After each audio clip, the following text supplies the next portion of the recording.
There is an old saying that first impressions matter, and the game's main menu is proof of that.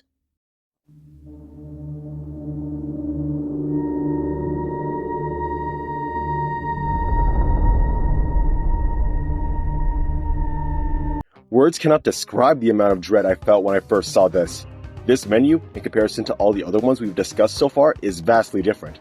And so is this game as a whole, as, in the first 3 games, upon pressing New Game, we aren't given a newspaper ad stating that there is a position open at a certain place for a new security guard to work the night shift, as instead, we are treated to a minigame that serves as a prologue. For FNAF 4, we'll talk first about the plot, and then the gameplay, as the plot itself has a massive impact on how the game itself plays out. Veteran FNAF players might know why. Getting to the prologue minigame, it starts with the white text on the screen that says, 5 days until the party.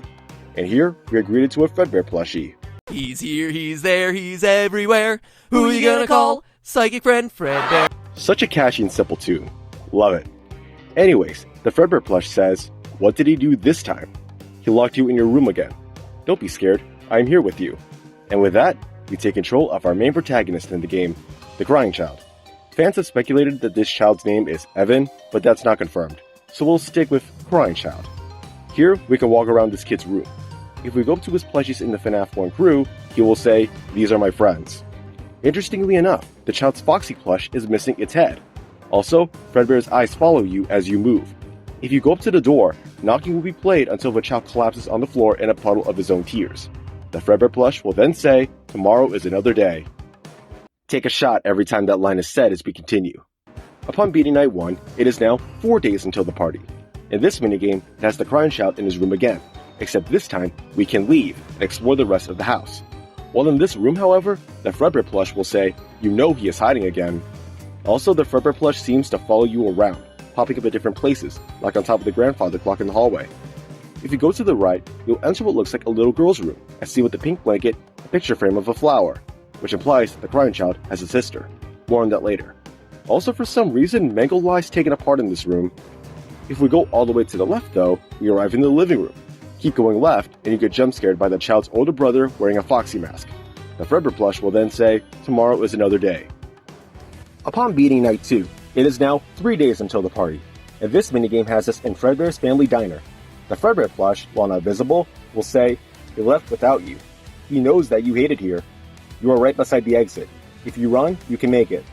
Hurry, run toward the exit. But if we do exactly that, an employee wearing the Fredbear suit will suddenly appear, blocking our path. The Fredbear plush will then say, it's too late. Hurry the other way and find someone who will help. You know what will happen if he catches you. So, by going to the left, we arrive in an area where we can see the shadows of the Fredbear and Spring Bonnie animatronics performing. The Fredbear plush will say, you can find help if you get past them. You need to be strong. But if we continue going left, the crying child will collapse in a fetal position under a table, and the employee wearing the suit will appear to the right. The Fredbear plush will then say, tomorrow is another day. Also, it is worth bringing up that if we go back right before the crying child collapses, we get an Easter egg of Purple Guy helping an employee into a Spring Bonnie suit in the back room before the door abruptly shuts. More on that later.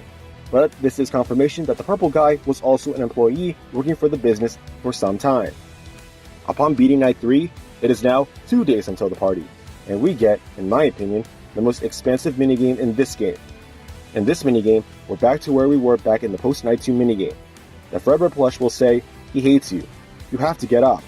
You can get out this time, but you have to hurry. If we go back left to where we saw the shadows of Fredbear and Spring Bonnie, we are denied entry, as the plush will say, no! Don't you remember what you saw? The exit is the other way. Hurry and leave. Going to the right, we enter the parking lot of the restaurant, and the Fredbear plush's top hat is poking out from behind a car. Here, we can talk to a little girl holding a Spring Bonnie plushie. She will say, where's your plush toy? Mine is Spring Bonnie. My daddy says that I have to be careful with him, or I will pinch my finger. He is a finger trap, he says. More on that later. Going down, we can talk to a little girl with green eyes and pigtails, and the Fredbear plush is now a flower. I got serious Kolyoko vibes here. Again, more on what I mean by this later. If we talk to this girl, she will say, you'd better watch out. I heard they come to life at night, and if you die, they hide your body and never tell anyone. Why do you look so worried? See you at the party. You know, normal child banter.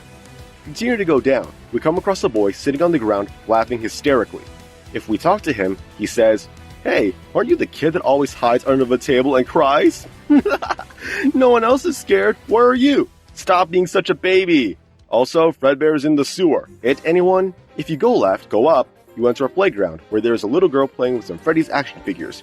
If you talk to her, she will say, "Why are you crying? Don't you like my toy collection?"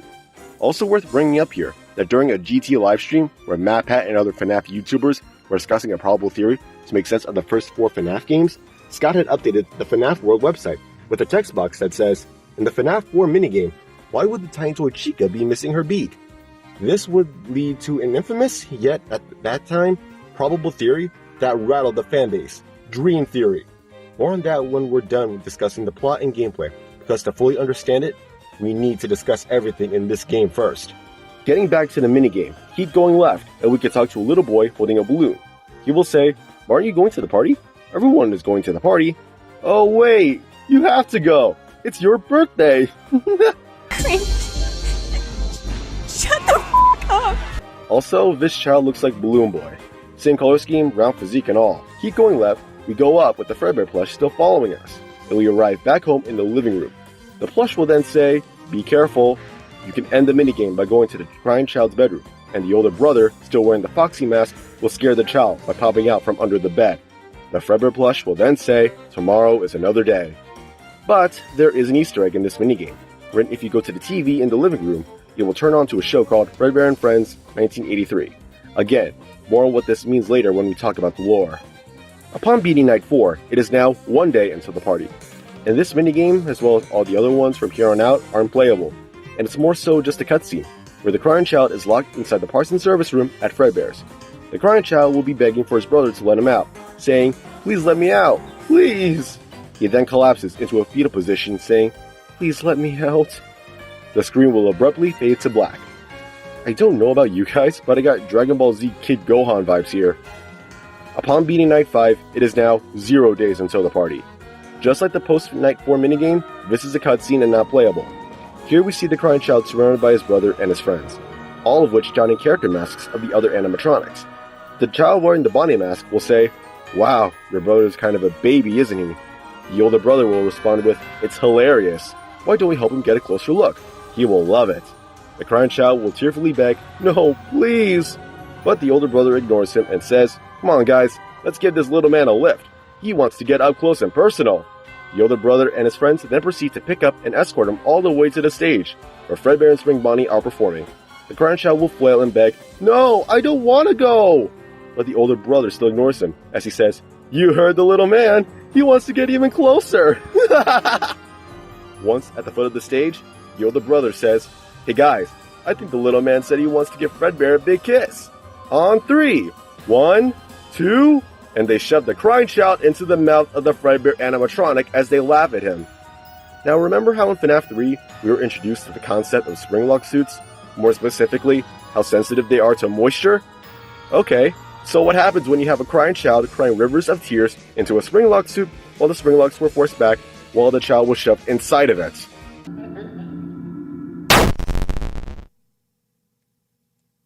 That's crazy! The bus! What's that? Hey, yo, the pizza here! Fuck!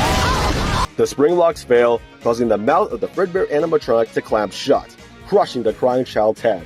The child stops moving, the bullies stop laughing, the ambient stops playing, and the screen fades to black. Upon beating Night 6, we arrive at the final cutscene. The crying child is shown with the Fredbear plush and his plush friends in a black void. The color text matching the one that was used when the older brother spoke begins to play with the messages, "Can you hear me? I don't know if you can hear me. I'm sorry." Then hopeful yet sad piano music plays with the Fredbear plush saying, "You're broken. We are still your friends. Do you still believe that? I'm still here." It is also here that with every sense of each of the FNAF 1 plushies disappear, and the dialogue ends with the infamous line, "I will put you back together." As the Fredbear plush fades, the child cries even more tears as he too disappears. A faint flatline is heard as the minigame ends. If you beat Night 7, you get this, an infamous screen in the FNAF community, a gray chest with 2 locks. You can play with the locks, but the chest won't open. Instead, you get text that appears at the top of the screen that reads, perhaps some things are best left forgotten. For now.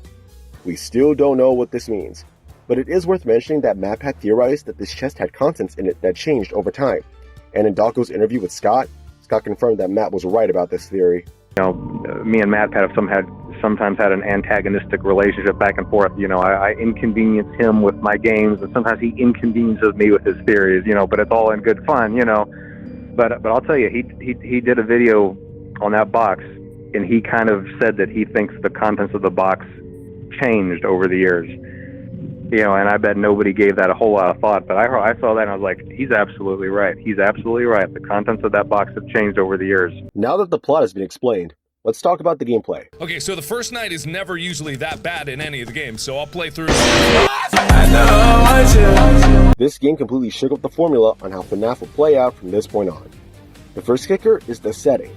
While the first 3 games took place at a restaurant/horror attraction, this game takes place at a house, and our main protagonist is a kid who needs to fend for himself against nightmarish versions of the characters. And this is the first game to introduce us to something brand new: movement. Whoa, paramedics, come on down! Albeit limited, you need to run from door to door to check if an animatronic is present outside.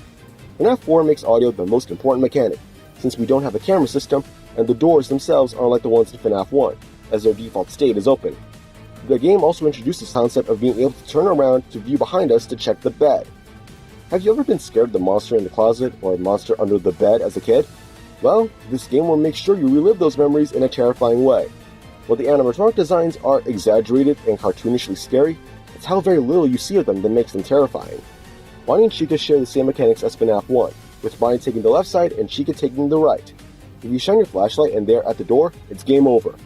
Instead, you need to listen for their breathing. When this game first came out, Scott had to clarify that the breathing sounded like somebody blowing through a microphone, and he made a patch for the game to make it more audible. Once you hear breathing, shut the door and hold it to prevent them from coming in. However, just because they can attack through the doors, that doesn't mean they can get in, right? Wrong! Failure to stop them in the hallway will result in them entering the room to attack, Bonnie having my personal favorite room jump scare. Chica, though, will send in the cupcake to attack. I guess this might have been the inspiration for the cupcake in the FNAF movie being like a rabid dog. Foxy can enter the room from either the left or the right side of the house. While he won't jump scare you immediately, he will take refuge inside your closet. You'll know when he's there by his little animation. Here, Foxy has a few phases: poised to attack, face, crouched, hook arm, plushy. By shutting the closet door, you can make him regress in stages. Failure to check in on him, especially on later nights, will result in a jump scare. Also, if you click the little Freddy plushie that's sitting on your bed 20 times, regardless of whatever night you're on, Foxy can apparently attack you. Oh yeah, speaking of Freddy, remember how I said you can now look behind you to check the bed? Yeah, that's why. These mini Freddys are called Freddles, and they'll spawn on your bed the longer you go without checking and shine your light at it. If all 3 of them are on your bed for a minute, Nightmare Freddy will attack you the next time you check the bed or return to the center of the room. Of course, this only gets harder as you progress, so just don't forget to check the bed from time to time. This is basically the gameplay for the first 4 nights, until night 5. You remember how at the end of night 5 minigame ended with a child being bitten by Fredbear? Yeah, here we're introduced to Nightmare Fredbear. Unlike the first 4 nights, in night 5, Fredbear is the only animatronic that will be here to attack you, playing the role as the final boss, so to speak. Fredbear uses the mechanics of all 4 animatronics, and it is here that the gameplay changes a bit, but if you can decipher the audio cues, you can beat him. If you hear footsteps, he will attack from the door you hear the sound panning to. Shine the light to see if he's there, since he won't breathe from the door. If he's there, shut it immediately, and if you hear laughter, he could either be in the closet or the bed. Changing up the formula for how this 5th night works was a genius move, and it definitely scared Let's Players the first time they played this game. Hey! What the What the fuck? What the freak? Also, since I didn't know where to put this, but at the end of every post-night minigame until night 5, you play a minigame called Fun with Plushtrap. Taking place in a narrow hallway with 4 open doorways, 2 on each side, Plushtrap, a toy plush version of Springtrap, sits on a chair on the opposite end, and a timer starts counting down at the top right. Plushtrap will only move if the area is pitch black, but you can stop him by shining your flashlight at him, causing him to fall over or hide in one of the doorways. The goal of this minigame is to stop him on the white X in front of you. Listen for his footsteps carefully, successfully stop him on the X, and you get to skip 2 hours on the next night, a series first. But if you get jump scared by him, or if time runs out, you don't get the 2-hour head start. Again, this benefits greatly for first-time players for Night 5, as they don't know about Freddy and how he works. By beating Night 5, you get a star, unlike the 6th night in the extras menu, with an animatronic gallery with an unknown character, as well as a behind-the-scenes look as to how Foxy was modeled. In Night 6, the 4 main animatronics are back, but once the clock strikes 4 AM, Fredbear takes charge. Deal with him like Night 5 and you'll be good to go. Beating Night 6 nets the 2nd star, unlocks the other options in the extras menu, a behind-the-scenes look on how Fredbear was made, a jumpscare animation viewer, the ability to play phone with Plushtrap at your leisure, and Nightmare mode, which is basically Night 7. Unlike the first 2 FNAF games, Night 7 isn't a custom night. Instead, it's a harder version of Night 6 with 4 AM, changing out all the animatronics out for a new one, Nightmare. While he's just a recolor of Nightmare Fredbear, he's much more aggressive, giving you less time to find and stop him. If he jump scares you, it's like the FNAF 1 game-crashing Golden Freddy jump scare. And yes, it does crash the game, booting you back to the warning message in the main menu. Beating Night 7 unlocks Nightmare as the unknown animatronic in the gallery, and the 3rd star on the menu. However, this game has a Night 8, making it the first FNAF game to have the most nights. To access it though, if on PC, you need to type in the number 20 4 times using the number keys. The number pad won't work. The other option, Nightmare, will then turn to 2020-2020, a reference to the hardest challenge in FNAF 1. If on mobile, you just need to tap on the Nightmare option repeatedly until the 2020-2020 label replaces it.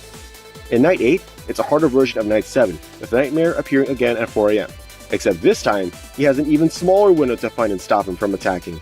By beating it this night, while there is no cutscene, you can earn the 4th and final star.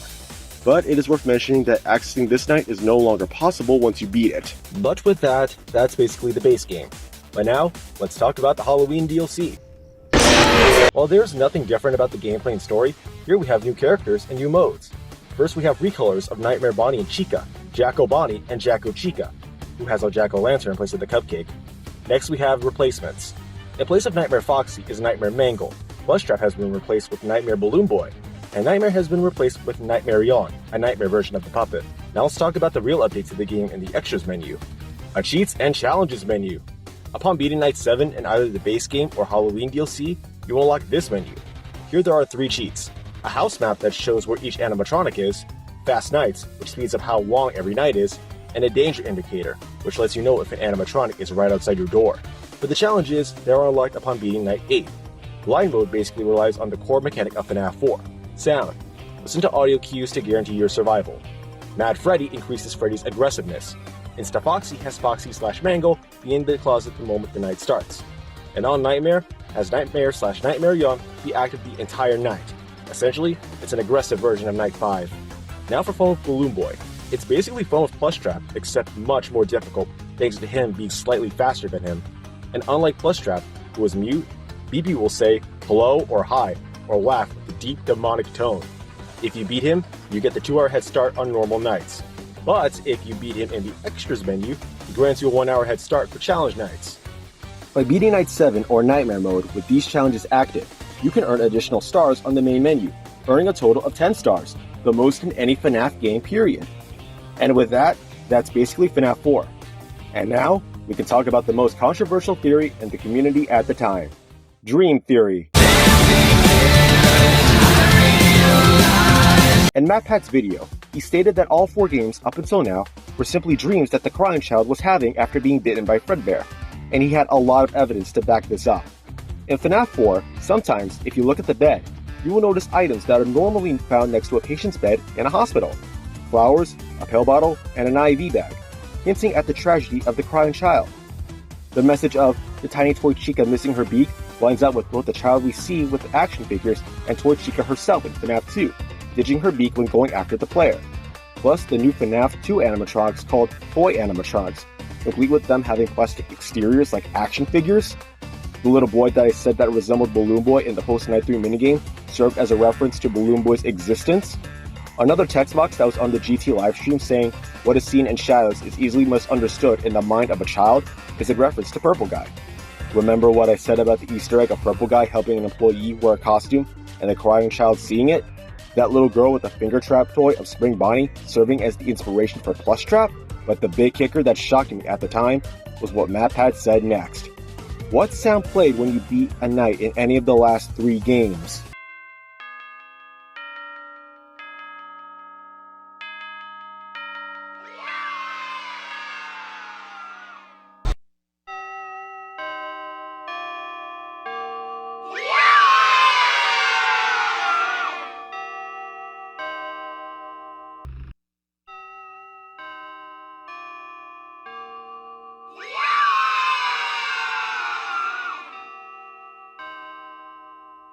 Sounds like a grandfather clock, doesn't it?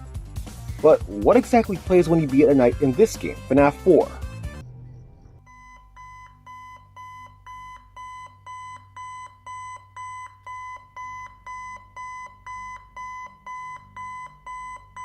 A digital alarm clock. Now here's something interesting that broke my mind. What would sometimes play when you play a knight in FNAF 4?